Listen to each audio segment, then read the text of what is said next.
Welcome students. आज का हमारा टॉपिक है कंपाउंड एंट्रीज। ठीक है, हम इसके बारे में जानेंगे ये क्या होता है। ठीक है, तो जैसा कि आप ऑलरेडी डेफिनेशन पे देख सकते हो स्क्रीन्स पे अपनी, ऑलरेडी मैं लिख चुका हूँ, विच इज़ समटाइम्स टू और मोर। ठीक है, दो या दो से ज़्यादा ट्रांजैक्शंस अगर हो रहे हैं, ठीक है, relating to one particular account, एक सिंगल अकाउंट से रिलेटेड कई सारे ट्रांजेक्शन्स हो रहे हैं, ठीक है, दो या दो से ज़्यादा। ठीक है, कब? ऑन द सेम डेट, एक ही दिन पे काफ़ी ट्रांजेक्शन्स हो रहे हैं। तो हम क्या कर सकते हैं, instead of passing separate entries, ठीक है, अलग अलग एंट्रीज बनाने की जगह हम क्या करेंगे, एक single entry, only one entry is pass, एक सिंगल एंट्री पास करेंगे और ट्रांजेक्शन्स को रिकॉर्ड करेंगे। ठीक है, एक और चीज़, एक और डेफिनेशन होती है इसकी, जो कि है व्हेन टू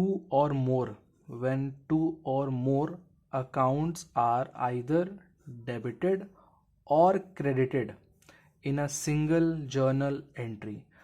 एक सिंगल जर्नल एंट्री में अगर दो या दो से ज़्यादा अकाउंट डेबिट या आइदर क्रेडिट हो रहे हों, ठीक है, तो ऐसी एंट्रीज को हम कहते हैं कि ये कैसी हैं, ये कंपाउंड एंट्रीज हैं। नॉर्मली आपको पता ही है, हम और आप चीज़ें जो रिकॉर्ड करते हैं तो उसमें हमने पढ़ा है ना, रूल्स के अकॉर्डिंग अगर एक अकाउंट डेबिट होता है तो उसकी जगह पे एक दूसरा अकाउंट होगा जो सेम अमाउंट से क्रेडिट हो रहा होगा। ठीक है, बट कभी कभी ऐसा भी हो सकता है कि जब वो अकाउंट्स के नंबर दो से ज़्यादा हों, ठीक है, हो सकता है तीन चार अकाउंट्स डेबिट हो रहे हो एंट्री में या तीन चार अकाउंट्स क्रेडिट हो रहे हो, तो ऐसी पॉसिबिलिटी होती है। ठीक है, जैसे कि फॉर एग्ज़ाम्पल मान लीजिए, फॉर एग्जांपल एक सर्टेन डे को हम काफ़ी सारे एक्सपेंसेस पे करने हैं। जैसे मान लो आप सैलरी पे कर रहे हो at the end of the month, ठीक है, लेट्स से सैलरी है 10,000। आप वेजेस भी पे कर रहे हो अपने लेबर्स को, लेट्स से 5,000। और आप रेंट भी पे कर रहे हो, लेट्स से 10,000। ठीक है, और ये सारा कुछ एक ही दिन हुआ है। तो हम क्या कर सकते हैं, इनके लिए तीन अलग अलग एंट्रीज बनाने की जगह हम एक सिंगल एंट्री पास करेंगे, which is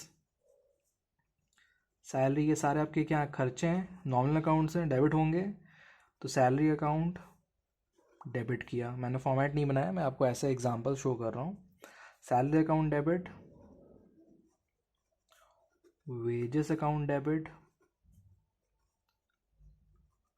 rent account debit. Salary आपने पे किया 10,000, वेजेस आपने पे किया 5,000, रेंट आपने पे किया फिर से 10,000, तो टोटल अमाउंट आपने पे की 25,000। और ये सारा पेमेंट किससे हुआ है, ज़ाहिर सी बात है कैश में हुआ होगा, पे कर रहे हैं तो कैश में ही किया होगा। तो कैश अकाउंट को हम क्या करेंगे, यहाँ पे क्रेडिट कर लेंगे और इन तीनों के अमाउंट को यहाँ पे ऐड अप कर दिया जाएगा, विच इज़ 25,000। ठीक है, नरेशन में क्या लिख सकते हैं, नरेशन में लिखेंगे बीइंग एक्सपेंसेस पेड। ठीक है, तो इससे क्या हुआ, आपका टाइम भी बचा, आपका स्पेस बचा, आपको ज़्यादा मेहनत नहीं करने की ज़रूरत पड़ी। अदरवाइज़ अगर, क्योंकि सेम डे हुआ था ना ट्रांजेक्शन, अगर अलग अलग डेज पे होता, एक होता आपको 25th को, एक 26th को, एक 28th को, तो जाहिर सी बात है आपको अलग अलग एंट्रीज ही पास करनी पड़ती। लेकिन अगर सेम डे हो रहे हैं ट्रांजेक्शन्स, तो हम क्या करते हैं, हम कोशिश करते हैं कि उनको साथ में कर दें। ठीक है, ऐसी एंट्रीज को हम क्या कहते हैं, कंपाउंड एंट्रीज। ठीक है, तो आई होप कि आपको ये चीज़ क्लियर होगी। अगर कोई भी डाउट है आप लोगों को तो आप कमेंट्स में पुट कर सकते हो।